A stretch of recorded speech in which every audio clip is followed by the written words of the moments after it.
Past में हमने देखा था विनी की मॉम हॉस्पिटलाइज्ड हो चुकी है और उनकी कंडीशन बहुत ख़राब है। साथ ही लिवर ऑपरेशन के लिए विनी को 50 मिलियन वॉन चाहिए। 50 मिलियन रुपए में बताऊं तो लगभग 30 लाख रुपए। विनी बहुत उदास हो चुका था। वो बाहर वॉक पर जाता है। उसके पास एक भी रुपए नहीं था। वो जेब से सिगरेट का पैकेट निकालता है पर सिगरेट भी ख़त्म हो चुकी थी। फिर वो एक टेबल पर बैठ के पुरानी मेमोरी याद करता है। उसकी मॉम बाजार से घर जा रही थी। वो सोच रही होती है आजकल अचानक मीट के दाम इतने क्यों बढ़ गए। और हाँ, किमची बनाने का सीज़न भी आने वाला है। किमची वैसे एक कोरियन ट्रेडिशनल डिश है। साथ ही उसकी मॉम कुछ दिन पहले विनी की बातें याद करती है जब उसने कहा था कि उसे फ्राइड पोर्क खाना है। वो सोचती है मैं उसे उस दिन फ्राइड पोर्क नहीं खिला पाई थी, पर खैर आज मैं उसे मीट खिला सकती हूँ। पर वो जैसे ही घर पहुँचती है वो देखती है उसके घर में आग लगी थी और वहाँ बहुत लोगों की भीड़ जमा थी। वो बहुत ज़्यादा डर जाती है और भाग के घर की ओर भागती है। साथ ही उसे याद आता है वो विनी को घर में सुला के गई थी। तभी उसे घर के अंदर विनी दिखाई देता है और वो भाग के आग के बीच से घर में जाती है और खुद जलते हुए विनी को बचाती है। नेक्स्ट सीन अस्पताल का था। विनी अपने बेड पर उठता है। उसे ज़्यादा कुछ नहीं हुआ था, पर तभी वो बगल में मॉम को देखता है। मॉम के पूरे चेहरे पर पट्टियाँ लगी थी। विनी को बचाने के चक्कर में उनका चेहरा जल चुका था। विनी उन्हें देख के शॉक हो जाता है। तभी हम प्रेजेंट में आते हैं। विनी ये सब याद करके रो रहा था और उसकी आंख से आंसू गिर रहे थे। नेक्स्ट सीन हम देखते हैं डॉम बहुत तेजी से टायर ले जा रहा था। वो स्पीड से जे और मीनू को ओवरटेक करता है। जे और मीनू दोनों शॉक हो जाते हैं। मीनू कहता है वाओ, ये इसने कैसे किया। फिनिश लाइन पर डॉम चिल्लाते हुए कहता है फाइनली मिशन पूरा हुआ, आखिरकार हमें इन टायर से छुटकारा मिला। मीनू कहता है ओए मुच्छड़, तेरी पैडलिंग तो बहुत अच्छी हो गई है। पीछे जो तूने किया वो बहुत मस्त था। वहीं प्रिंसिपल भी कहता है हे, तुम तो पहले से बहुत अच्छे हो गए हो। मुझे विश्वास है कि तुम्हें ये सीख मिली होगी, स्पोर्ट्स से माइंड और बॉडी दोनों हेल्थी रहते हैं। डॉम कहता है इसका मतलब अब मैं स्कूल जाके यूना से मिल सकता हूँ। साथ ही प्रिंसिपल कहता है पर तुम लोगों को अगर लीग ऑफ स्ट्रीट में हिस्सा लेना है तो तुम्हें इससे ज़्यादा मेहनत करनी पड़ेगी। मीनू शॉक हो जाता है हाँ, पर सर आपको इस बारे में कैसे पता। प्रिंसिपल कहता है एक्चुअली मैं भी टूर्नामेंट का एक ऑर्गेनाइजर हूँ। मैंने तुम तीनों का नाम लिस्ट में देखा था, पर तुमने अपना नाम तो डाल दिया था, पर तुम लोग प्रैक्टिस करने के बजाय फाइटिंग कर रहे थे। तो जब मैंने देखा कि कुछ लड़के जिन्हें ढंग से पेडल मारने भी नहीं आते वो पार्टिसिपेट कर रहे हैं, तो मैंने ये मौका तुम्हें ट्रेन करने में लगा दिया। और हाँ, मैंने ये सस्पेंशन तुम्हारे रिकॉर्ड में नहीं डाला है, इसलिए ध्यान रहे ये हरकतें अगली बार नहीं होनी चाहिए। तीनों ये सुन के बहुत ज़्यादा खुश हो जाते हैं। मीनू कहता है वाओ, तो रेस में लगभग कितने लोग होने वाले हैं और बाकी सब कितने खतरनाक हैं। प्रिंसिपल हंसते हुए कहता है वेल, ये तो सीक्रेट है, तुम जब वहाँ पहुँचोगे तो तुम्हें पता लग जाएगा। और हाँ, एक और चीज़, तुम्हारे लिए एक और मिशन है। तीनों शॉक हो जाते हैं। इसका मतलब ये अब तक जो किया वो कम था। प्रिंसिपल कहता है नहीं, ये बात सैली के बारे में है। सैली अचानक किसी वजह से बहुत ज़्यादा डिप्रेस हो चुकी है और वो ज़्यादातर अकेले अपने कमरे में रहती है। ये सुन के डॉम और मीनू डायरेक्ट जे की ओर देखने लगते हैं। जे के भी पसीने छूटने लगते हैं। साथ ही प्रिंसिपल कहता है तुम्हारा मिशन है कि सैली को अच्छा फील कराओ और उसे कल स्कूल में आने को कहो। दोस्तों को एक दूसरे के लिए इतना तो करना चाहिए और अब तुम जा सकते हो। फिर तीनों वापस जा रहे थे।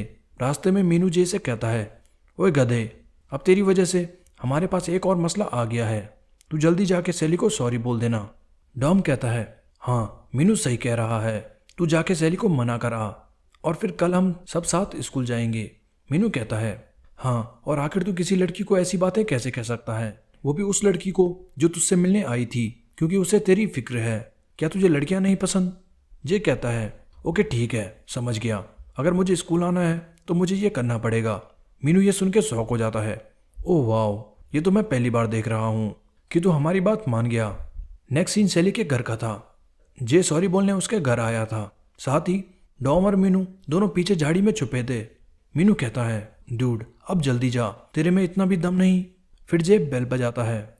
स्पीकर से सैली कहती है कौन है। जे कहता है हे, ये मैं हूँ जे, मैं तुमसे 1 मिनट बात करने आया था। सैली कहती है रुको 1 मिनट, मैं अभी आई। फिर थोड़ी देर बाद सैली और जे पार्क में एक टेबल पर बैठे थे। सैली कहती है वेल, बताओ तुम्हें किस बारे में बात करनी है। जे डर के मारे कांप रहा था। तभी हमें थोड़ी देर पहले का सीन दिखाते हैं। मीनू और जे सॉरी बोलने की प्रैक्टिस कर रहे थे। मीनू जे से कहता है क्या तुझे इतना भी नहीं पता कि लड़के का खाली हाथ माफ़ी मांगना एक गुनाह है। ये ले, ये एक अल्टीमेट हथियार है। ये गुलाब का फूल लड़कियों की कमजोरी है। और हाँ, ये देते वक्त एक प्यारी सी लाइन भी बोल देना, जैसे हे शैली, मैं तुमसे उस वाक्य के लिए माफ़ी मांगता हूँ, प्लीज़ मुझे माफ़ कर दो। और ये प्यारा पिंक रोज़ मेरी तरफ से प्यार और प्रॉमिस का प्रतीक है। मैं इस फूल के सामने तुमसे वादा करता हूँ कि आज से मैं तुम्हें कभी नहीं रुलाऊंगा। चलो अब खुशी से रहते हैं। जे और डॉम ये सब सुन के क्रिंज पने से शौक में थे। डॉम जे से कहता है, ओए क्या तेरा मन नहीं कर रहा कि इसका एक रैप्टा मारना था? तभी हम प्रेजेंट में आते हैं। जे कांपते हुए अपनी जैकेट से रोज़ निकालता है और हकलाते हुए कहता है, शैली। शैली भी ये देख के कन्फ्यूज़ हो जाती है। पीछे मीनू उसे देख के कहता है, यस यस, बस ऐसे ही जैसे मैंने कहा था वैसा कर। पर जे बहुत ज़्यादा डर जाता है और फूल फेंक के कहता है, मैं ये नहीं करने वाला, और वहाँ से जाने लगता है। वहीं मीनू अपना सर पकड़ के कहता है, यह हरामखोर ढीठ, इसको देख के तो मेरा खून खोल रहा है। तभी शैली वो फूल उठा के कहती है, हे, क्या तुम सच में इतनी दूर बस मुझे ये रोज़ देने आए थे? मेरी पूरी लाइफ में मुझे किसी लड़के ने भाड़ में जा नहीं कहा। क्या तुझे सच में लगता है ये गुलाब का फूल मुझे अच्छा फील करा सकता है? जे कहता है, तो मैं और क्या कर सकता हूँ? शैली कहती है, अगर तुम मेरी एक बात मानो तो मैं तुम्हें माफ़ कर दूंगी। जे कहता है, कैसी बात? शैली कहती है, ठीक कल से तुम्हें एक हफ्ते के लिए मेरा बॉयफ्रेंड बनना होगा। ये सुन के डॉम और मीनू दोनों शौक हो जाते हैं। घर जाते वक्त मीनू जे से कहता है, साले हरामखोर, मैंने तुझे माफ़ी मांगने भेजा था और उसने तुझे डेट के लिए पूछ लिया। तुझे सच बता, तूने लड़कियों का दिमाग पढ़ना सीख रखा है ना? तू शायद दुनिया का इकलौता लड़का है जिसने लड़की को बाढ़ में जा कहा, और फिर भी उसी लड़की ने तुझे डेट के लिए पूछ लिया। साथ ही मीनू पूछता है, तो अब तूने क्या सोचा है? क्या तू उसका एक हफ्ते तक बॉयफ्रेंड बनेगा? जे कहता है, पता नहीं, मैंने इस बारे में अभी नहीं सोचा, पर स्कूल जाना है तो मुझे उसे खुश करना पड़ेगा, राइट? डॉम कहता है, हाँ, तुझे पक्का उसके साथ घूमने जाना पड़ेगा और उसको अच्छा फील कराना पड़ेगा। अगर तू नहीं चाहता कि प्रिंसिपल तेरी वाट लगा दे। वो ये सब बातें कर ही रहा था, पर तभी एक बाइकर ग्रुप तेजी से उनके बगल से निकलता है। तीनों उन्हें देख के शॉक हो जाते हैं। हाँ, डैम, ये लोग तो बहुत खतरनाक लग रहे थे। मीनू कहता है, डूड, तूने उस पीछे वाले की बाइक का चक्का देखा? वो कितना बड़ा था, पता नहीं उसका गियर रेशियो कितना होगा, शायद 5 की रेंज में तो पक्का होगा। वेट गाइस, क्या ये लड़के उस मॉन्स्टर ग्रुप के थे जिनके बारे में जून ने हमें बताया था? डॉम कहता है, ओह, तो इन्होंने भी कंपटीशन ज्वाइन करा है। डॉम फिर उनसे पूछता है, क्या तुम्हें लगता है अगर ये लोग हमारे अगेंस्ट में आए तो मैं उस लास्ट वाले को हरा पाऊंगा? मीनू कहता है, तू कहना क्या चाहता है? डॉम कहता है, मेरा मन कर रहा है कि मैं उसके साथ रेस करूं। मीनू और जे फिर घूरते हुए उससे कहते हैं, मैन, तुझे इतना घमंड कहाँ से आ रहा है? परसों तो तूने साइकिल चलानी सीखी है और तू ये टायर कब तक रगड़ने वाला है? डॉम कहता है, मैं कुछ टाइम इसे लगा के रखना चाहता हूँ। नेक्स्ट सीन हेरी की बाइक शॉप का होता है। विनी शॉप पर आया था। विनी कहता है, मैं यहाँ अपनी बाइक बेचने आया हूँ, तुम मुझे इसके कितने दे सकती हो? हेरी बाइक देख के कहती है, लेट्स सी, स्पाइनर जी के टायर्स और कार्बन फ्रेम, ये काफ़ी पुरानी हो चुकी है पर फिर भी अच्छी कंडीशन में है, तो मैं इसके इतने दे सकती हूँ। अब हमें यहाँ पे प्राइस तो नहीं बताया जाता। साथ ही हेरी कहती है, पर तुम इसे बेचना क्यों चाहते हो? क्या तुमने साइकिलिंग छोड़ दी या फिर तुम कोई नई बाइक लेने वाले हो? विनी कहता है, फालतू के सवाल मत पूछो, बस मुझे रुपए दे दो। हेरी कहती है, ओके ठीक है, बस 1 मिनट रुको। साथ ही वो सोच रही थी, मैन, ये लड़का तो बहुत अजीब है। फिर वो अंदर रुपए लेने चली जाती है। विनी फिर वॉल पर लगे पोस्टर्स देखता है। वो माउंट जो को देखता है। साथ ही उसकी नज़र लीग ऑफ स्ट्रीट के पोस्टर पर जाती है और वो शॉक हो जाता है। कुछ देर बाद हेरी आके कहती है, ये लो तुम्हारे रुपए। पर वो देखती है विनी तब तक जा चुका था। साथ ही वो लीग ऑफ स्ट्रीट का पोस्टर देखती है जो कि विनी लेकर चला गया था। वहीं जे, मीनू और डॉम पास से गुजर रहे थे। मीनू जे से कह रहा था, ओए, कल तू शैली से अच्छे से बात करना, क्या पता कल को तुम्हारी शादी हो जाए, तुझे पता तो है ना फिर क्या करना है। वहीं डॉम सोच रहा था, मैन, मुझे तो इससे जलन हो रही है, काश यूना भी मुझसे ऐसे ही पूछती कि डॉम, क्या तुम मेरे 1 हफ्ते तक बॉयफ्रेंड बन सकते हो? फिर मैं कहता, 1 हफ्ते नहीं बल्कि पूरी जिंदगी। वहीं मीनू कहता है, हाँ, और फिर पूरी जिंदगी तू यूना से मार खाता। तभी उनके बगल से विनी निकलता है। डॉम उसे देख के कहता है, हे, ये तो वही लाल बाल वाला गधा है जिसने यूना को किडनैप करा था। वो तीनों फिर हेरी की शॉप पे पहुंचते हैं। हेरी कहती है, हे बॉयज, काफी समय बाद तुम्हें देखा। डॉम कहता है, हे, क्या हम आज रोलर्स पे प्रैक्टिस करने वाले हैं? वहीं मीनू हेरी से पूछता है, हे, क्या यहाँ कोई लाल बाल वाला लड़का आया था? हेरी कहती है, हाँ, वो अभी अपनी बाइक बेचने आया था। पर फिर वो अपनी बाइक लेके वापस चला गया। मीनू कहता है, बाइक बेचने? पर क्यों? हेरी कहती है, क्यों, क्या हुआ? क्या तुम उसे जानते हो? वैसे मुझे उसने कुछ बताया नहीं, पर शायद उसे पैसों की बहुत ज़रूरत थी। और हाँ, वो जाने से पहले लीग ऑफ स्ट्रीट का पोस्टर लेकर गया। मीनू ये देख के समझ आता है विनी भी लीग ऑफ स्ट्रीट में पार्ट लेने वाला है। नेक्स्ट सीन अगले दिन का था। लड़के सैली और जे को साथ में देख के पागलों की तरह बातें करने लगे थे। कुछ तो दीवार पे अपना सर फोड़ रहे थे। होली क्रैप, मुझे बहुत जलन हो रही है। मुझे यकीन ही नहीं हो रहा ये इतनी हॉट लड़की इसके साथ घूम रही है। अब समझ आया, जब मैंने सैली को डेट के लिए पूछा तो उसने मना क्यों कर दिया। डैम, मुझे पता था ये होने वाला है। पहले दिन से ही ये पढ़ाकू उसके साथ फ्लर्ट करने लगा था। वहीं मीनू जे से कहता है, ओए जे, तुझे पता है ना लड़के तुझे मारने को दौड़ रहे हैं। ब्रो, अब अपना ध्यान रखना। तभी स्कूल का नया प्रेसिडेंट कहता है, वो देखो अपना x school president. Damn bro, तू तो बहुत अच्छा लग रहा है। स्कूल में डेटिंग वगैरह करने लगा है। तुझे पता है ना उस इंसिडेंट के बाद तुझे स्कूल प्रेसिडेंट की पोस्ट से फायर कर दिया गया है। मीनू कहता है, वेट, तो हमारे पीछे यहाँ नया प्रेसिडेंट भी बन गया। साथ ही प्रेसिडेंट बकवास करता है, बच्चों ने अच्छा फैसला किया। वेल, मुझे लगा मैं तुझे बता दूं कि तू प्रेसिडेंट नहीं रहा और अब मैं यूनहो नया प्रेसिडेंट हूँ। वो अभी बोल ही रहा था कि जे उसे इग्नोर करके चला जाता है। यूनहो कहता है, ये गधा अभी भी सबको इग्नोर कर रहा है। यह हरामखोर बहुत फेक है। दिन में मॉडल की तरह घूमता है और रात को बदमाशों की तरह लड़ाई करता है। डॉम और मीनू ये सुन के गुस्सा हो जाते हैं। क्या कहा तूने? बदमाश? क्या तू हमारे बारे में बात कर रहा है? रुक जा गधे, तुझे अभी बताते हैं। यूनो डर के मारे चिल्लाने लगता है, हे, अगर तुमने मुझे हाथ भी लगाया तो मैं प्रिंसिपल से बोल दूंगा। मैं इस स्कूल से सारी लड़ाई झगड़े खत्म करने वाला हूँ, तो तुम लोग सावधान रहना। तभी सैली बीच में आके कहती है, हरामखोर अपना मुंह बंद कर, और यूनो का कोट पीछे से पकड़ के उसके मुंह पे ओढ़ देती है और कहती है, मुझे फर्क नहीं पड़ता तू नया प्रेसिडेंट है। साले हरामखोर, तेरी हिम्मत कैसे हुई सुबह सुबह मेरे बॉयफ्रेंड को परेशान करने की? तुझे क्या लगता है तू प्रेसिडेंट बन गया तो तू कहीं का बॉस बन गया? अभी तुझे बताती हूँ लड़कियों से पिटना क्या होता है। और फिर ऊपर से उसके मुख की ओर लातें बजाती है। यूनो चिल्लाने लगता है, हे, ये तुम क्या कर रही हो? सैली कहती है, अब जा और बता के आ कैसे तूने एक लड़की से मार खाई। डॉम और मीनू दोनों सैली को रोकने की कोशिश करते हैं। वहीं ये देख के वारंगली कहता है, लगता है मेरी एंजल अब एंजल नहीं रही। दूसरी तरफ यूना सोच रही होती है, वाओ, अब वो दोनों डेट भी करने लग गए। मैन, मुझे तो आजकल के लोग समझ ही नहीं आते। और वैसे मिया, क्या तू ठीक है? मिया कहती है, हाँ मैं ठीक हूँ, मुझे पता था ऐसा होने वाला है। तभी आगे से जे आता है।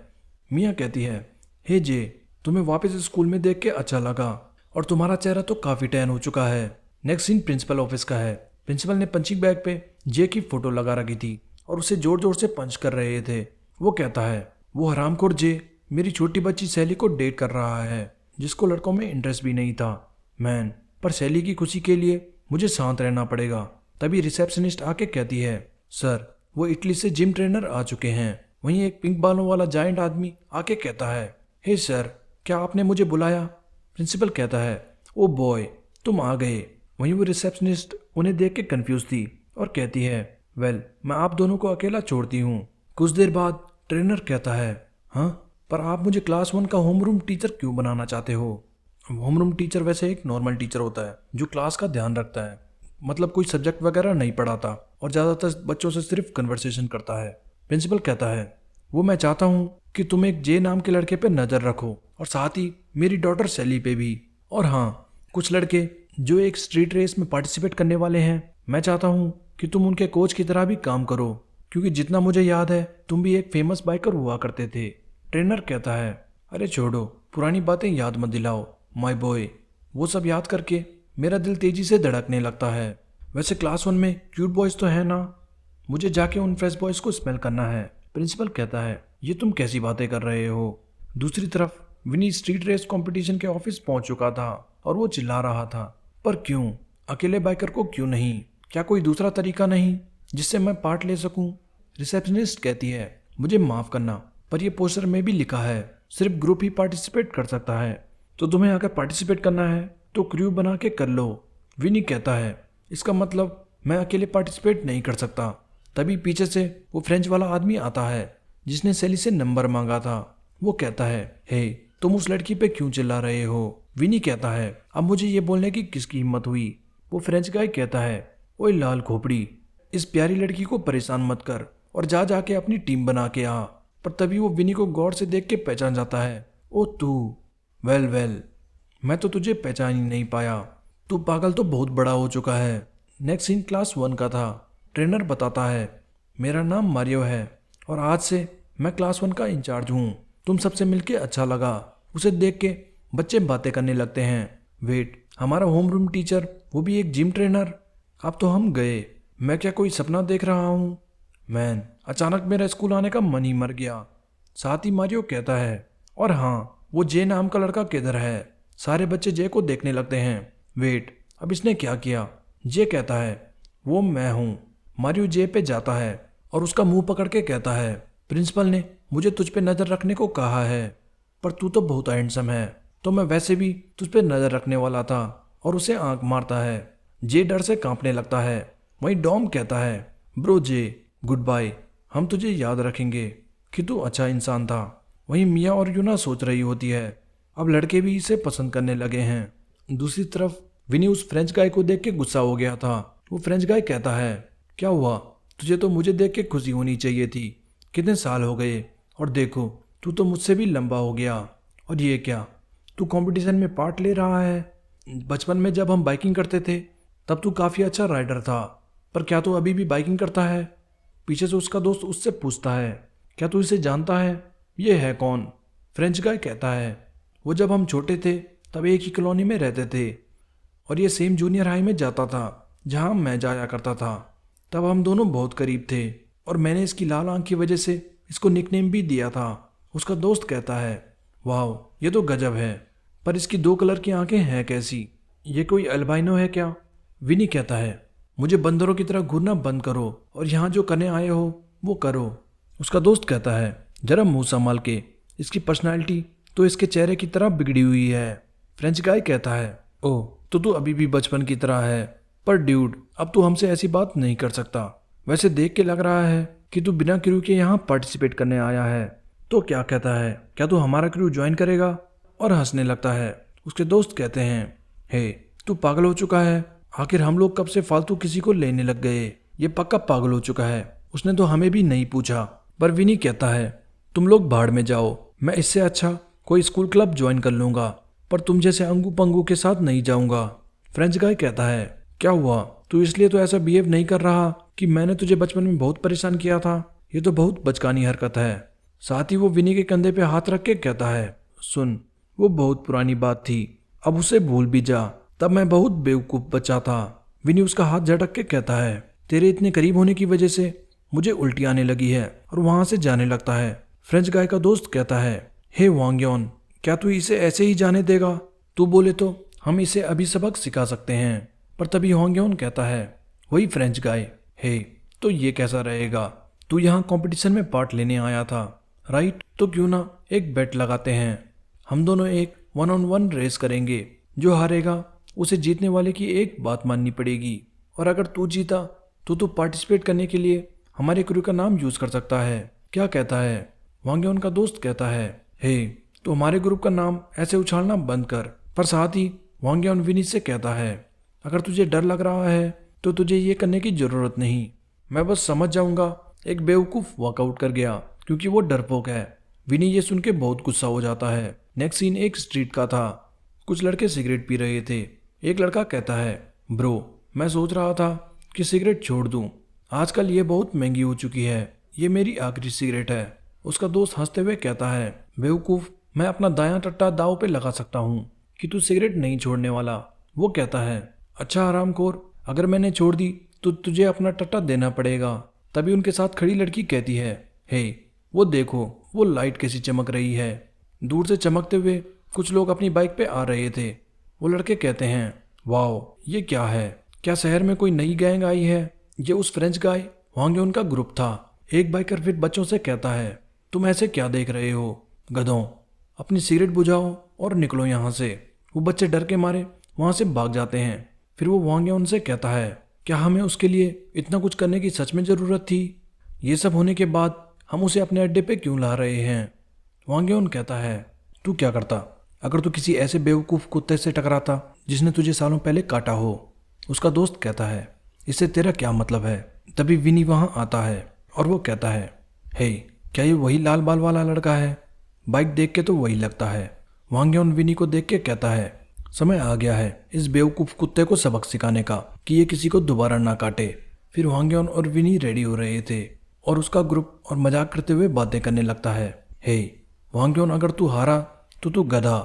दूसरा कहता है, हे, अगर हमारे ग्रुप का लीडर ही हार गया तो मैं तो ये ग्रुप छोड़ दूंगा। और सब हंसने लगते हैं। वांग यन फिर विनी से कहता है, बस वो रास्ता फॉलो करना जो मैंने तुझे थोड़ी देर पहले बताया था। फिनिश लाइन सुवन पार्क का कंटेनर होगा। अगर तू जीता तो मैं तेरी कंपटीशन में पार्ट लेने में मदद करूंगा, पर अगर तू हारा तो तुझे बस मेरी एक बात माननी पड़ेगी।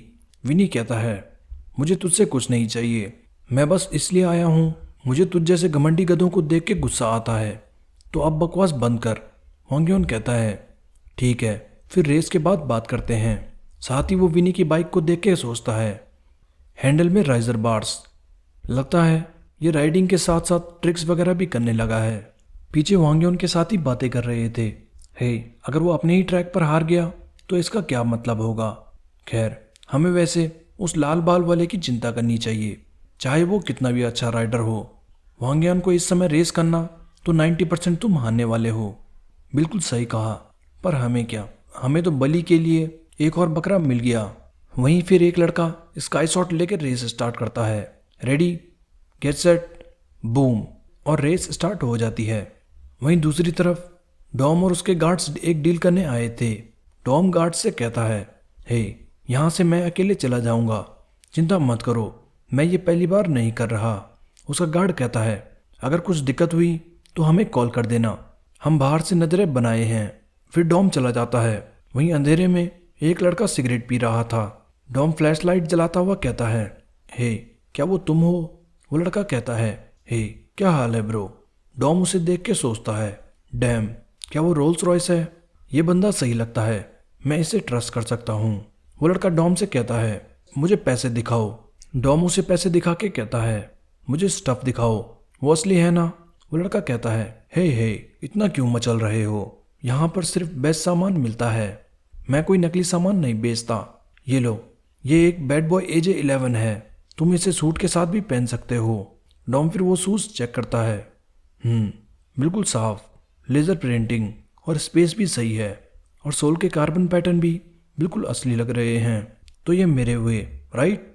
वो लड़का कहता है, ये इस प्राइस में मिलने बहुत कठिन है और ये बिल्कुल नए हैं। अच्छा ठीक है, डील डन।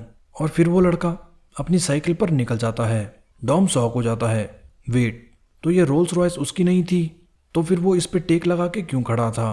पर तभी उस जूते का सोल झड़ने लगता है और डॉम शॉक हो जाता है, वेट, हाँ, ये क्या हो रहा है? साले हरामखोर, तूने ये ग्लू से चिपकाए थे। और उसे जोर जोर से गाली देने लगता है। पीछे से उसका गार्ड कार लेके आता है। सर जल्दी से बैठ जाओ, हम उसे अभी पकड़ते हैं।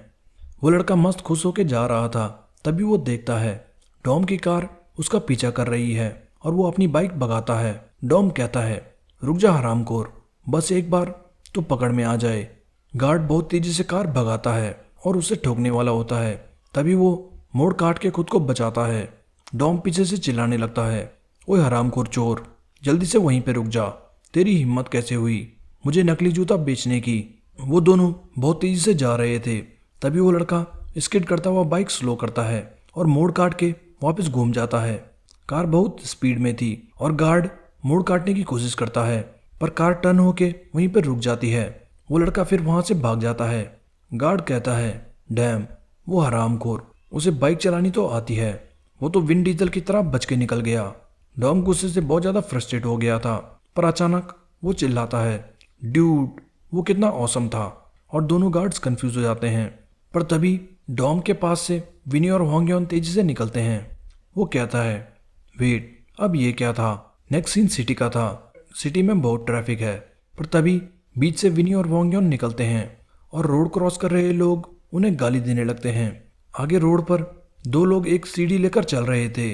विनी बहुत तेजी से आके उनके बीच से निकल जाता है और वो कहते हैं, वेट, वो क्या था?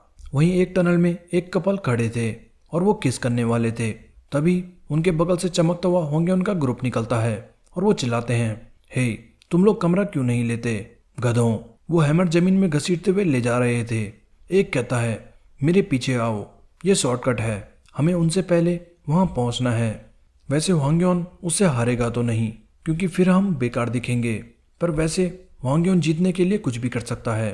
प्लस उसके पास बहुत स्किल्स हैं जिससे वो रेस जीत सकता है। मुझे तो अभी भी उस लाल खोपड़ी के लिए बुरा लग रहा है। दूसरा कहता है, बुरा लग रहा है, पर क्यों, बकवास बंद कर, हमसे रेस करना मतलब वो उसकी कीमत चुकाने को तैयार है। विनी और वांग्योन बहुत तेजी से जा रहे थे। वांग्योन कहता है, हे तुम उस राइजर बाइक के साथ काफ़ी अच्छी बराबरी कर रहे हो। पर विनी ठीक उसके पीछे चल रहा था और वो वही स्लिप स्ट्रीम यूज़ कर रहा था जो जून ने Sunny high versus mountain high की रेस में यूज़ करी थी। वांग्योन भी ये समझ जाता है। वो कहता है, तुझे मेरा पीछा करना बंद करना होगा वरना जल्दी ही तू हार जाएगा। तभी वांग्योन आगे एक गड्ढा देख के कहता है, अगर तू ऐसे ही मेरा पीछा करता रहा तो तू मरने वाला है। वो जाके गड्ढे के बगल से कट मारता है। विनी अचानक गड्ढा देख के डर जाता है। वो कहता है, ओह क्रैप, पर तभी वो अपनी बाइक टेढ़ी करके गड्ढा दोनों टायर्स के बीच से निकाल देता है। वांग्योन ये देख के कहता है, वाओ, तू तो मैंने जितना सोचा था उससे अच्छा निकला। वांग्योन फिर आगे देखता है, एक बच्चा रोड पर अपनी तलवार से खेल रहा था। वांग्योन उसकी तलवार छीन के निकल जाता है और उसे अपने पीछे छुपा लेता है। कुछ ही देर में विनी भी वापस उसके पीछे लग चुका था। वांग्योन फिर आगे एक शार्प मोड़ देखता है और ब्रेक मार के स्पीड स्लो करता है। विनी साइड से ओवरटेक करके आगे निकलता है और मोड़ देखते ही ड्रिफ्ट मारता हुआ शार्प टर्न लेता है।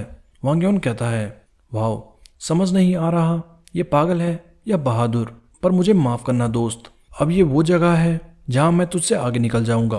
वांग्योन फिर अपनी पूरी बॉडी कवर कर लेता है। आगे बहुत घुप अंधेरा था। विनी कहता है, डैम इट, अचानक यहाँ इतना अंधेरा कैसे हो गया, और क्या वो मेरे पीछे आ भी रहा है या नहीं। उसके काले कपड़ों की वजह से मैं उसे देख ही नहीं पा रहा। तभी विनी महसूस करता है वांग्योन तेजी से उसके बगल से निकलता है। विनी सोचता है, वेट, क्या भी वो मेरे बगल से निकला, क्रैप, मैं तो उसे देख ही नहीं पाया। अचानक आगे से एक कार हाई बीम करके आ रही थी। उसकी तेज लाइट की वजह से विनी कुछ नहीं देख पाता।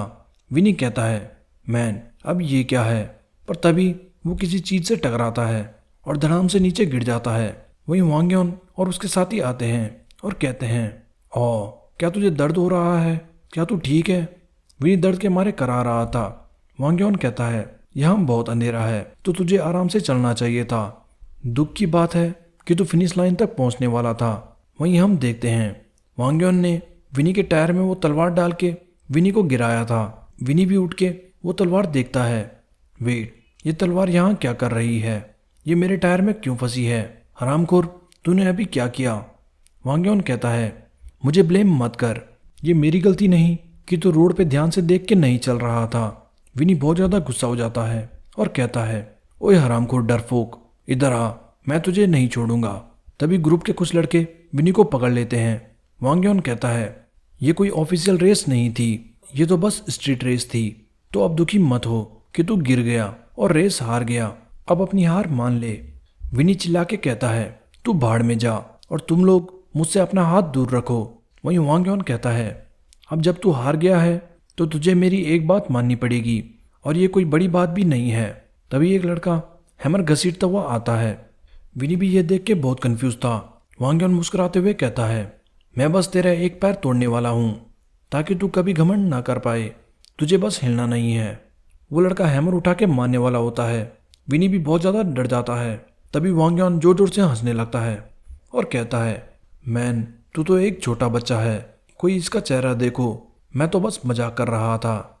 एनीवे, अगर तू मैच में हमसे हारता है तो हमारे रूल हैं कि हारने वाले की बाइक तोड़ दी जाए, और हथौड़ा मार के वो उसकी बाइक तोड़ देते हैं। विनी बाइक को टूटता देख शॉक हो जाता है और गुस्से से चिल्ला के उन्हें गाली देता है। तभी एक लड़का उसके मुंह में जोर से लात मारता है। विनी बहुत ज़्यादा गुस्सा हो जाता है। वांग्योन उसके सामने आके कहता है, हे बेवकूफ़, याद रखना, यही होता है जब तेरे जैसे पागल लोगों के सामने ज़्यादा बनता है। खैर, अब तेरे पास बाइक नहीं है तो तुझे रेस में हिस्सा लेने की कोई चिंता नहीं होगी, ना ही क्रू और ग्रुप ज्वाइन करने की प्रॉब्लम है। फिर सारे वहाँ से जाने लगते हैं। वहीं दूर एक कार पे सांगो चॉय उन लड़कों की चमकती ड्रेस देखता है और बेवकूफ़ लड़के कह के निकल जाता है। वहीं वो लड़के बातें करने लगते हैं। अब इस पे बाइक नहीं है तो इसे पैदल घर जाना पड़ेगा और हंसने लगते हैं। हे, शायद तुझे इसे अपनी पुरानी बाइक देनी चाहिए, लॉल। फिर वो सारे वहाँ से चले जाते हैं। वहीं कुछ देर बाद सांगक्वान वहाँ आता है। शायद विनी ने उसे फ़ोन करा था। वो अंधेरे में कहता है, हे विनी, तू किधर है? और वो देखता है विनी रोड पर घायल पड़ा है। वो विनी को उठाता है और पूछता है, हे, ये क्या हुआ? आखिर ये किस हरामखोर ने किया? विनी अपनी बाइक देख के बहुत ज़्यादा गुस्सा हो जाता है और दीवार पर जोर का मुक्का मारता है। नेक्स्ट सीन अगले दिन का था। सैली डॉम के कुत्ते को खाना खिला रही थी। वहीं पीछे मीनू और डॉम खड़े थे। मीनू कहता है, ओए, ये डॉग लड़का है क्या? डॉम कहता है, हाँ, देख नहीं रहा वो सैली को देख के कितना खुश है। मीनू कहता है, मैन, ये लड़के सेम होते हैं, इंसान हो या जानवर। तभी डॉम मीनू को बताता है, हे, कल शाम को मैंने वो रेड बाल वाला लड़का देखा। मीनू कहता है, ओह, क्या वो फिर से किसी को पीट रहा था? डॉम कहता है, नहीं, देख के तो लगा था कि शायद वो किसी से रेस कर रहा था। मीनू कहता है, रेस? पर किससे? डॉम कहता है, मुझे नहीं पता, पर उन्हें सड़क पे जाते हुए देखना बहुत क्रेजी था। मैन, मुझे रोलर प्रैक्टिस करनी है। मीनू सोचता है, रेस? शायद कोई टीजे की गैंग से रहा होगा। तभी यूना और मिया भी वहाँ आ जाती है और कहती है, हे, तुम लोग यहाँ क्या कर रहे हो? मीनू डॉम से पूछता है, ओए, मेरे बाल ठीक लग रहे हैं? डॉम कहता है, हाँ, बिल्कुल हमेशा की तरह। मिया कहती है, गाइस, क्या तुम मुझे बता सकते हो कि तुम सबके कपड़ों का साइज क्या है? डॉम कहता है, हाँ, पर क्यों? तुम्हें यह क्यों जानना है? मिया कहती है, वेल, मैं एक शख्स को जानती हूँ जो एक क्लोथिंग स्टोर में काम करता है और मैं सोच रही थी कि सबके लिए हमिंग बर्ड की यूनिफॉर्म बनाई जाए।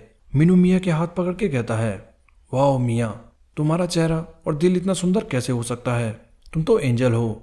वहीं यूना ये देख के सोचती है, डैम, वो फिर से मिया पे ट्राई मारने लग गया। यह हरामखोर एक भी मौका नहीं छोड़ता। सैली कहती है, मिया, मैं मीडियम साइज लूँगी। मैं छोटा साइज पहनती थी, पर मेरी बॉडी की वजह से अब मुझे बड़ा साइज लेना पड़ रहा है। तभी मारियो वहाँ आता है और कहता है, हे, तुम लोग यहाँ क्या कर रहे हो? क्लास स्टार्ट होने वाली है। तभी वो डॉम के कुत्ते को देखता है। वेट, मैं जितना इस छोटे कुत्ते को देखता हूँ ये उतना ही क्यूट लगता है। वाओ, इससे तो मर्दानी ताकत बह रही है। वाओ, और इसकी खुशबू। छोटे कुत्ते, तू ऐसे स्कूल में शोर नहीं मचा सकता। मुझे तुझे किस करने में मजबूर मत कर। पर यह सुनते ही कुत्ता चेन तोड़ के भाग जाता है। डॉम भी उसके पीछे भाग जाता है। हे जॉर्डन, कहाँ भाग रहा है? मेरी बाइक कौन देखेगा? वहीं मारियो कहता है, बेवकूफ़ कुत्ता, ये तो शर्मा गया। वहीं बाकी सारे ये हरकत देख के क्रिंजनेस से कहते हैं, गाइस चलो अंदर चलते हैं। नेक्स्ट सीन सांगक्वान का था। वो अपनी बाइक पे सनिया स्कूल में आया है। वहीं दूसरी तरफ स्कूल में बच्चे फुटबॉल खेल रहे थे। सारे बॉल के पीछे भाग रहे थे। वहीं पीछे वारंगली चुपचाप खड़ा था। वो सोच रहा होता है, ये सारे पागल एक बॉल के पीछे क्यों भाग रहे हैं? एक लड़का वारंगली से कहता है, ओए, तू क्या कर रहा है? थोड़ा इधर उधर मूव कर ले। हमने क्लास 5 के साथ फ्राइड चिकन की बेट लगाई है। पर वारंगली को कोई फर्क नहीं पड़ता। वो कहता है, चुप रह, मैं तो बस यहाँ इसलिए आया हूँ कि टीम बराबर हो सके, बॉल के पीछे भागने के लिए नहीं। वैसे भी मैं डिफेंडर हूँ, तो तुम लोग जाओ और गोल करो। तभी वो देखता है ऊपर विंडो से कुछ लड़कियाँ चीयर कर रही थी। Let's go class 3। वो लड़के भागते हुए कितने औसम लगते हैं। डैम, एथलेटिक लड़के कितने हॉट होते हैं। ये सुन के सारे लड़के खुद को बीच समझने लगते हैं। हे, वो मेरे बारे में बात कर रही है। नहीं गधे, वो तो मेरे बारे में बात कर रही है। पर वो सारे लड़ ही रहे थे। तभी वारंगली सबके बीच से निकल के बॉल छीन लेता है और बीच से ड्रिबलिंग करता हुआ गोल की तरफ बढ़ता है। सारे लड़के शौक हो जाते हैं। हे, पकड़ो इस गधे को। वो सबको चकमा दे के बॉल किक करता है और एक शानदार गोल कर देता है। फिर वो स्टाइल से विंडो की तरफ लड़कियों को देखता है, पर लड़कियां तब तक जा चुकी थी और वो वापस दुखी हो जाता है। पास में जोमू की गर्लफ्रेंड बैठी थी। वो पूछती है, हे, ये वारंगली स्पोर्ट्स में अच्छा है क्या? जोमू कहता है, तुझे अभी भी समझ नहीं आया? वो जब भी लड़कियों को देखता है तो उसके अंदर सुपरनेचुरल ताकत आ जाती है। शिन्योंग भी ये सुन के कहती है, वाओ, ये लूजर कितना डेस्परेट है, पर ये बेवकूफ़ लड़कियों के पीछे क्यों पड़ा रहता है? जोमू कहता है, सिर्फ वो नहीं, सारे लड़के ऐसे होते हैं। वहीं जून अपनी क्लास की खिड़की से बाहर देख के सोचता है, मैन, सारे बच्चे बाहर मजे कर रहे हैं, मुझे भी मजे करने थे, पर डैम ये एंट्रेंस एग्ज़ाम, और जल्दी हमारी रेस भी होने वाली है। दूसरी तरफ बेंच पे सेली और जे बैठे थे। सेली जे से कहती है, हे जे, क्या तू मेरे घर पे साथ में पढ़ने चलेगा? मुझे 3 भाषाएं भी आती है, मैं तुझे वो सिखा सकती हूँ। पर जे उसकी बातें इग्नोर करके अपनी बुक पढ़ता रहता है। दूर मीनू ये देख के डॉम से कहता है, डैम ये पढ़ाकू, ये पक्का हिजड़ा है। डॉम कहता है, पता नहीं, शायद इसका दिमाग खराब है जो इसे ये लड़की पसंद नहीं आ रही। अगर यूना ने मुझे ये कहा होता तो मैं तो मर ही जाता। तभी एक लड़का मीनू से कहता है, हे मीनू, बाहर एक टेक हाई का लड़का तुझसे मिलना चाहता है। मीनू सोचता है, क्या? अब ये कौन लड़का है? वो बाहर आके सोचता है, अब ये लड़का कौन है? वेल, ये कोई लड़की तो नहीं होगी क्योंकि मैं किसी टेक हाई की लड़की को नहीं जानता। हाँ, तभी वो सांगक्वान को देखता है। वो जाके सांगक्वान से कहता है, हे, तुझ में हिम्मत तो है जो तू यहाँ आ गया। वैसे अब किसको किडनैप करने का इरादा है? सांगक्वान कहता है, उस हरकत के लिए मुझे माफ़ करना, वो बस इसलिए हुआ था क्योंकि हमारे लड़के मार खाकर आए थे और मुझे लगा था तुमने वो फाइट शुरू करी है, इसलिए मैं गुस्सा था। खैर, मैं उसके लिए माफ़ी मांगता हूँ। मीनू कहता है, पर तुम्हें देख के नहीं लगता कि तुम यहाँ माफ़ी मांगने आए हो। सांगक्वान कहता है, एक्चुअली बात यह है कि मैं चाहता हूँ तुम विनी की मदद करो। मीनू गुस्से से कहता है, क्या मदद, वो भी उसकी? ये तू क्या बकवास कर रहा है? सांगक्वान कहता है, तुम लोग एक ही क्रू में थे और साथ ही तुम बचपन के दोस्त भी हो। मीनू कहता है, उससे क्या फर्क पड़ता है? सांगक्वान कहता है, अगर विनी इसी तरह चलता रहा तो मुझे डर है कहीं उसके साथ कुछ बुरा ना हो जाए। प्लीज़ प्लीज़ विनी की मदद करो। साथ ही सांगक्वान वो स्ट्रीट रेस का पोस्टर पकड़ के खड़ा था। पीछे डॉम भी उन दोनों को दूर से देख रहा था और दूसरी तरफ विनी अपने घर पे बैठा था। सांगक्वान फिर मीनू को विनी की मॉम और रात का इंसिडेंट बताता है। विनी को अपने मॉम के बिल्स पे करने थे, इसलिए वो ये रेस में ज्वाइन करने वाला था, पर कल रात किन्हीं बदमाशों ने उसकी साइकिल तोड़ दी और विनी को लग रहा था कंपटीशन से जीत के मिलने वाले रुपए ही उसका आखिरी ऑप्शन है। 100 मिलियन वॉन कम नहीं होते। मुझे पता है तुम दोनों एक क्रू में हुआ करते थे और तुम दोनों दोस्त थे, पर पता नहीं अब ऐसा क्या हुआ जो तुम अलग हो गए। पर क्योंकि तुम उससे अच्छे से जानते थे इसलिए मैं तुमसे मदद मांगने आया हूँ। ऑनेस्टली मुझे पता है विनी खुद से किसी से मदद नहीं मांगने वाला, पर उसकी ऐसी हालत देख के और उससे बिखरते मैं नहीं देख सकता। मीनू कहता है, मैन, ये सिचुएशन तो बहुत अजीब होती जा रही है। वैसे क्या वो बाइक ठीक हो सकती है? सांगक्वान कहता है, मुझे बाइक्स के बारे में ज़्यादा नहीं पता, पर देख के लगता है टायर्स और फ्रेम्स में बहुत डैमेज है और वो ठीक नहीं किए जा सकते, और साथ ही उसके पैडल वगैरह भी बहुत बुरी हालत में हैं। पर खैर, बाइक मैं संभाल लूँगा। मैं चाहता हूँ कि तुम लोग विनी को कंपटीशन में पार्ट लेने में मदद करो।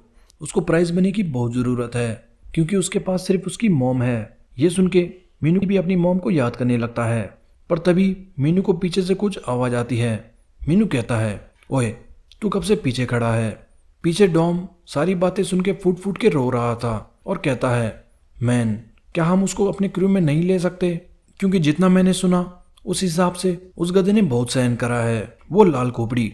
मुझे गुस्सा आता है जब मैं सोचता हूँ कि उसने यूना को किडनैप करा था, पर हमने एक बार लड़ाई क्यों ना करी हो। एक आदमी को दूसरे के बुरे वक्त में उसकी मदद करनी चाहिए। वो दोनों डॉम की ऐसी बातें सुन के कन्फ्यूज हो जाते हैं। मीनू फिर सांगक्वान से पूछता है, वेल, मैं तुमसे बस एक बात पूछना चाहता हूँ, तुम क्यों विनी की मदद करना चाहते हो? सांगक्वान फिर पुरानी मेमोरी याद करता है जब विनी ने उसे सुसाइड करने से बचाया था। वो कहता है, क्योंकि वो मेरा दोस्त है। कुछ देर बाद फिर डॉम और मीनू बाकी लोगों को इस बारे में बताते हैं। मीनू कहता है, तो गाइस, तुम लोग क्या कहते हो? साथ ही वो जे से कहता है, ओए पढ़ाकू, 1 मिनट के लिए वो बुक नीचे रख दे और ये बता तू क्या सोचता है? जे कहता है, पर वो लड़का है कौन? मीनू कहता है, साले मंदबुद्धि, क्या तुझे इतना भी याद नहीं कि हम परसों किससे लड़े थे? वो लाल बाल वाला लड़का जिसकी वजह से हम सस्पेंड हुए। जे कहता है, पता नहीं, मुझे याद नहीं आ रहा। मीनू सोचने लगता है, मैन, इसका दिमाग तो एक चिड़िया के दिमाग के बराबर है। जे कहता है, मुझे कोई फर्क नहीं पड़ता, इसलिए जो तुम्हें करना है। मीनू सोचने लगता है, पता नहीं अब ये कूल बनने की एक्टिंग कर रहा है या सच में इसे कोई फर्क नहीं पड़ता। वहीं सेली भी कहती है, वेल, मुझे भी कोई फर्क नहीं पड़ता, इसलिए तुम्हें जो करना है वो करो। फिर मीनू जून से पूछता है। जून कहता है, वेल वो जफायरस क्रू का पहला मेंबर था और वो मुझसे भी अच्छा राइडर है, तो मुझे तो खुशी होगी कि वो हमारी टीम ज्वाइन करेगा। बट क्या वो ज्वाइन करना भी चाहेगा? और अगर वो ज्वाइन भी कर लेता है तो पता नहीं वो हमारे साथ घुल मिल भी पाएगा या नहीं।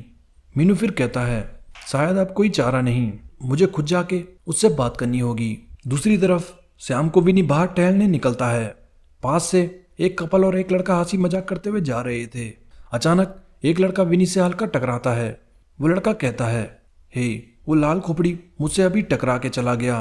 वो चिल्लाते हुए कहता है, ओए हरामखोर, माफी मांग के जाया कर जब तू ऐसे लोगों से टकराता है। पर विनी तो पहले ही बहुत फ्रस्ट्रेटेड था। वो गुस्से से उनकी तरफ देखता है। वो लड़का कहता है, हे ऐसे क्या देख रहा है, क्या तुझे मरना है? उसके दोस्त उसे रोकने की कोशिश करते हैं। फिर कुछ देर बाद विनी उन दोनों को बुरी तरह पीट चुका था और इधर से उधर फेंक रहा था। विनी एक को गले से पकड़ के दीवार पे उठा देता है। वो लड़का कहता है, हे मुझे माफ करो, मैं बस अपनी गर्लफ्रेंड के सामने कूल बन रहा था।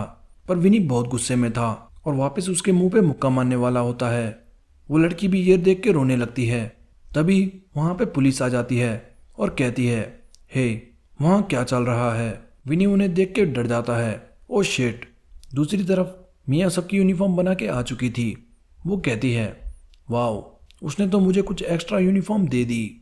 मैं बहुत खुश हूँ कि यह इतनी अच्छी लग रही है। मैं इसके कुछ सैंपल संभाल लेती हूँ। तभी विनी भागता हुआ मियाँ से टकरा जाता है। मियाँ गिर जाती है और कहती है, हे व्हाट द हेल, क्या अभी कोई मुझसे टक्कर मार के गया? पर वो देखती है पुलिस विनी को पकड़ चुकी है और पुलिस कहती है, hey you are under arrest. Public से मारपीट के चक्कर में हम तुझे गिरफ्तार करते हैं। मियाँ भी विनी को देख के बहुत ज़्यादा डर जाती है। दूसरी तरफ मीनू और सांगक्वान विनी के घर गए थे। मीनू खिड़की से झांक के चिल्लाता है, हे विनी, पर कोई आवाज़ नहीं देता। मीनू कहता है, हे मुझे नहीं लगता विनी घर पे है। सांगक्वान भी कहता है, चलो छोड़ो, यहाँ से चलते हैं। साथ ही रास्ते में वो विनी से कहता है, खैर मेरे साथ वो बाइक देखने आने के लिए थैंक्स। मीनू कहता है, नहीं, मैं बस इसलिए आया क्योंकि मैं फ्री था।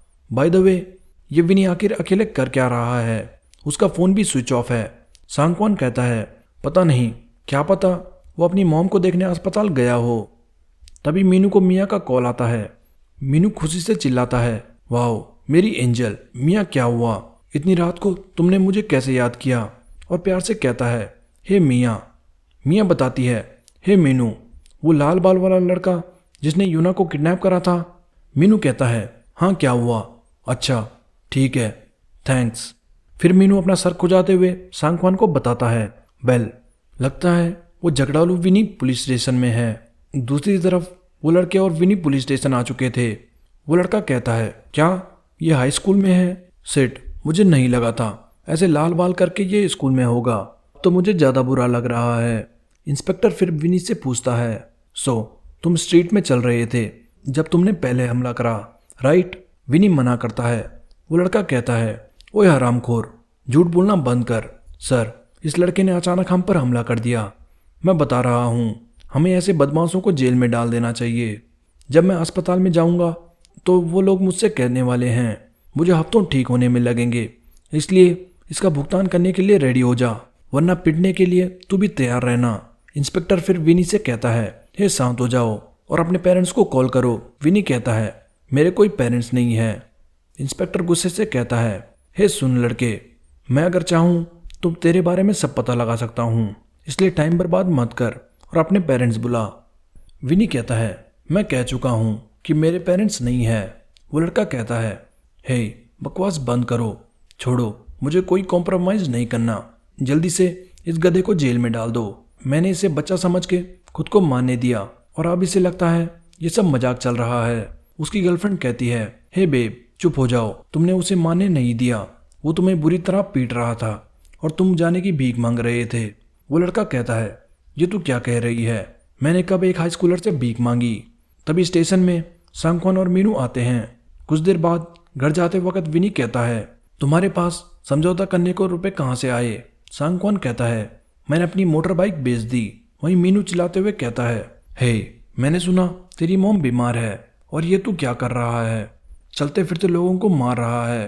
क्या तू पागल हो चुका है? विनी कहता है, हे तुझे मेरी फैमिली सिचुएशन के बारे में क्या पता है? साथ ही विनी सांगक्वान से कहता है, हे तूने इसे क्या बताया और क्यों? क्या तू ऐसे ही सबको मेरी बेकार लाइफ के बारे में बता रहा है? सांगक्वान चिल्लाते हुए कहता है, सुन, मैंने मीनू को इसलिए बताया क्योंकि मुझे उसकी मदद चाहिए थी, पर क्या ये सब अभी इतना जरूरी है? तुझे क्या लगता है किसी को मार के तेरी सारी प्रॉब्लम्स ठीक हो जाएगी? तुझे शांति से सोच के कुछ तरीका ढूंढना चाहिए, ना कि ये बदमाशी करके। विनी कहता है, शांति से? तुझे लगता है कि मैं ऐसी सिचुएशन में शांति से कुछ सोच सकता हूँ? मीनू फिर बीच में आके कहता है, हे रुक जाओ, दोनों के दोनों शांत हो जाओ। विनी कहता है, शांत? बकवास बंद कर और ऐसी साधु की तरह एक्टिंग करना बंद कर। तेरा तो चेहरा देख के ही मुझे घिन आती है, हरामखोर पाखंडी।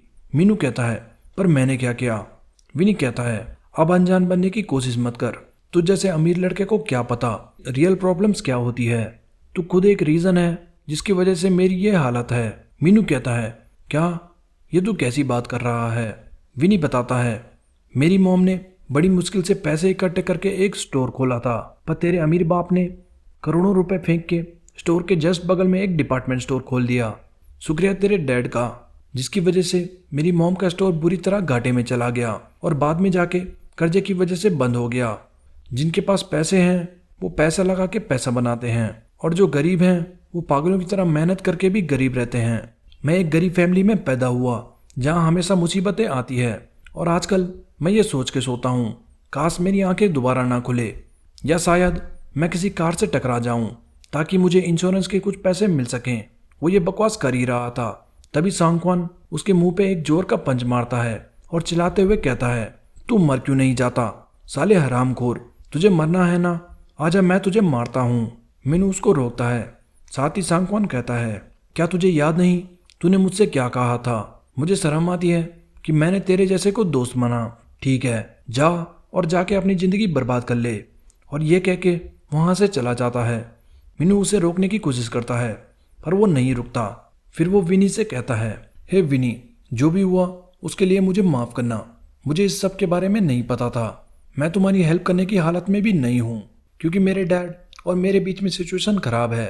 पर इस समय मैं तुझे बस ये कह सकता हूँ, हमारे साथ कंपटीशन ज्वाइन कर ले। तुझे पैसों की जरूरत है ना? विनी शांत खड़ा होता है। घर जाते वक्त विनी मीनू की बाकी बातें याद करता है। मीनू कह रहा था, फिर भी सांगक्वान को तेरी फिक्र है। वो हमारे स्कूल भी आया था हमसे मदद मांगने और कह रहा था कि तू मुसीबत में है। मैंने स्कूल में नए लड़कों के साथ एक ग्रुप बनाया है, मुझे कॉल करना अगर तुझे बचपन की तरह राइड करने का मन हो। जून और बाकी क्रू के लड़कों ने कहा कि तू क्रू ज्वाइन कर सकता है। चल साथ में कंपटीशन में हिस्सा लेते हैं और प्राइज मनी जीतते हैं। वो ये सब सोचते हुए जा रहा था, तभी विनी घर पहुंच के देखता है घर पे एक न्यू बाइक खड़ी थी और वो शॉक हो जाता है। साथ ही उसमें एक नोट लगा था जिसमें लिखा था, सिर्फ वो लोग जिनमें खुद को मारने की हिम्मत है वही कुछ बदलने का दम रखते हैं। फिर हम सांगक्वान और विनी का पास देखते हैं। स्कूल में कुछ लड़के सांग को बुली कर रहे थे। एक मोटा लड़का सांग से कहता है, हे आज के लिए मुझे अपना बैग दे दे, मैं आज अपनी बुक्स लाना भूल गया और तूने तो अपना होमवर्क भी किया होगा, तो जल्दी ला। तभी विनी आके उस मोटे से कहता है, ओए सुअर दूर हट, मैं बहुत थक गया हूँ, तो यहाँ से हट जा। वो मोटा लड़का कहता है, हे विनी सॉरी, आज तो तू जल्दी आ गया, तुझे कुछ चाहिए क्या? क्या तुझे कुछ चाहिए, कोल्ड ड्रिंक वगैरह? वहीं सांग गुस्से से उन्हें मनी मन गाली दे रहा था, साले हरामखोर नौकर। दूसरे दिन वो मोटा सांग के जूते छीन के कहता है, हे सांग ये तेरे जूते हैं ना? ये तो बहुत महंगे लग रहे हैं। चल मैंने ये अपने जूतों से एक्सचेंज कर लिए, ओके। और हंसने लगता है, तेरी फैमिली वैसे भी अमीर है तो तुझे फर्क भी नहीं पड़ेगा, सो थैंक्स। अगले दिन वो मोटा सांग के ट्रिप के पैसे छीन के कहता है, ओ नाइस, तूने ट्रिप के पैसे कैश में लाए हैं। वो अपने दोस्तों से कहता है, चलो इन पैसों से कुछ कपड़े लेके आते हैं। थैंक्स सांग पैसों के लिए, ऐसे समझ कि तू इन पैसों की वजह से खुला घूम रहा है। सांगक्वान हमेशा की तरह चुपचाप से ये सब सहन करता है और उन्हें घूर रहा था। वो मोटा कहता है, हे क्या हुआ, तुझे कुछ कहना है? हमें ऐसे क्यों घूर रहा है? क्या तुझे हमारे साथ ट्रिप पर चलना है? लॉल। वो सारे मिलके फिर सांगक्वान को पीटते हैं। मनी मन सोचते हुए छत की ओर जाता है, मैंने अपने पेरेंट्स से झूठ कहा कि मैं ट्रिप पर जा रहा हूँ और यहाँ स्कूल आ गया। मुझे खुद से नफरत होती है कि मैं कुछ नहीं कर सकता। इस स्कूल में जहाँ मैं घर से ज़्यादा समय बिताता हूँ, ये मेरे लिए एक नर्क की तरह बन चुका है और आने वाले समय में ये और भी बदतर होता जाएगा। मैं ये सहन नहीं कर सकता। मैं इससे छुटकारा चाहता हूँ। फ्यूचर के बारे में सोच के लगता है ये एक आसान तरीका है सारी मुसीबतों से छुटकारा पाने का। सांग छत की दीवार पर चढ़ चुका था और सुसाइड करने वाला था। वो सोचता है इस नर्क से छुटकारा पाने का एक ही रास्ता है, या फिर वो मर जाए या फिर मैं मर जाऊं। तभी पीछे से विनी उसे आवाज मारता है, हे, अगर तुझे कूदना ही है तो कहीं और जाके कूद जहां कोई नहीं होगा। यहां से कूद के अटेंशन लेने की कोशिश मत कर। सांग कहता है, तू स्कूल ट्रिप पर नहीं गया। विनी फिर खड़ा उठ के कहता है, तू सुसाइड कर रहा है क्योंकि तुझे कुछ लड़कों ने बुली किया। तुझे क्या लगता है तेरे मरने पे किसी को कोई फर्क पड़ेगा? तुझे शायद लगता है कि तेरे मरने के बाद शायद उन्हें अपनी गलती का एहसास हो, पर सच बताऊं तो वो तेरा मजाक उड़ाएंगे कि तू कितना बेवकूफ़ था। सांग कहता है, तुझ जैसे बदमाश को मेरी सिचुएशन के बारे में क्या पता। तुझे बिल्कुल भी आइडिया नहीं है कि पूरी लाइफ एक कुत्ते की तरह ट्रीट होना कैसा होता है। मेरी तरफ से तुझे लाइफ के लिए मुबारक, ऐसे गुंडों की तरह स्कूल में रहने के लिए। विनी कहता है, गुंडा? ओ, तो बच्चों को मार के और ताकतवर बन के तुम गुंडा बनते हो। पता नहीं लोगों को ये आइडिया कहाँ से आ रहा है, पर एटलीस्ट मैं तुम्हारी तरह किसी को मुझे कुत्तों की तरह ट्रीट नहीं करने देता। मैं सबको उनकी ही भाषा समझाता हूँ। मुझे इन गुंडे बदमाशों से कोई मतलब नहीं। और हाँ, ठीक है, अगर तुझे मरना ही है तो मुझे तुझे रोकने की कोई ज़रूरत नहीं, पर मैं बस इतना कहना चाहूँगा, अगर तुझ में मरने की हिम्मत है तो उस हिम्मत को खुद को बदलने में लगा, बेवकूफ़। ये सुन के सांग गुस्से से रोने लगता है। नेक्स्ट डे वो बुली आपस में बातें कर रहे थे। मैन, वो स्कूल ट्रिप तो बहुत बेकार थी। तभी वो मोटा सांगवान को देखता है और उस पर जाके कहता है, हे, क्या कुछ दिन तूने एंजॉय करे? तू बहुत खुश लग रहा है। हे, मुझे कुछ रुपए चाहिए। स्कूल के बाद मुझे गेम खेलने जाना है, तो मुझे कुछ रुपए दे दे। सांग कहता है, मेरे पास नहीं है। मोटा कहता है, क्या क्या कहा तूने? वो उसे कॉलर से पकड़ के दीवार पे उठा देता है और कहता है, अगर मुझे तेरी चेकिंग करके कुछ भी मिला तो तू गया। तभी सांग विनी की बात याद करता है और गुस्से से मोटे के मुंह पे एक जोर का पंच मारता है। सारे लड़के ये देख के शॉक हो जाते हैं। मोटे की नाक से खून बहने लगता है। सांग कहता है, आजा साले मोटे सुअर। सारे लड़के आपस में बातें करने लगते हैं। हे, सांग और डोंगजिन लड़ाई कर रहे हैं, जल्दी देखने चलो। कुछ देर बाद दोनों बहुत बुरी हालत में थे। मोटा कहता है, हे सांग, आज तेरा आखिरी दिन है, और एक कुर्सी उठा के सांग को मारने वाला होता है। तभी विनी आके कहता है, हे रुक जा साले बेवकूफ़ों। मोटा कहता है, हे विनी, ये बदतमीज। पर विनी कहता है, बकवास बंद कर, अगर तुझे लड़ना है तो आजा मुझसे लड़, गधे। दोनों फिर रुक जाते हैं।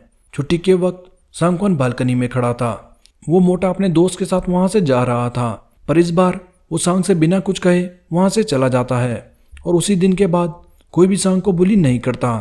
सांग फिर कहता है, एक चीज़ जिसने मेरी लाइफ चेंज कर दी, वो बस विनी की वो बातें थी। हम फिर प्रेजेंट में आते हैं। ये सब सांगवान अपनी स्कूटी पर बैठ के सोच रहा था। तभी वो पास में मीनू के ग्रुप को देखता है। मियाँ सबको जैकेट दिखा रही थी। डॉम कहता है, वाह, ये तो एग्जैक्टली फिट आ रहा है। मीनू कहता है, वाह मियाँ, थैंक्स, मुझे ये बहुत पसंद आया। मियाँ कहती है, मुझे खुशी हुई कि तुम सबको ये पसंद आया। यूना भी मियाँ की तारीफ करती है। वहीं सैली जे को देख के कहती है, मेरा बॉयफ्रेंड तो हर कपड़ों में अच्छा लगता है।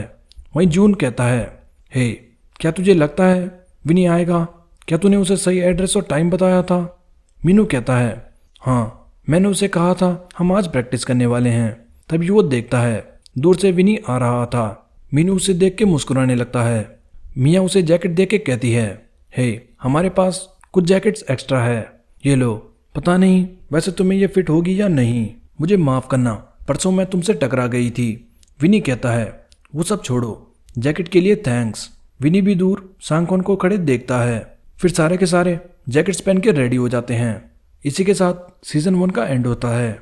गाइस, अब इसके बाद मैं विंड ब्रेकर का सीजन 2 कुछ समय बाद स्टार्ट करूँगा, क्योंकि मैं चाहता हूँ उससे पहले ज़्यादा से ज़्यादा लोग ये सीजन 1 देख लें, और मैं एक बार पूरा सीजन 1 वापस एक वीडियो में भी अपलोड कर दूंगा।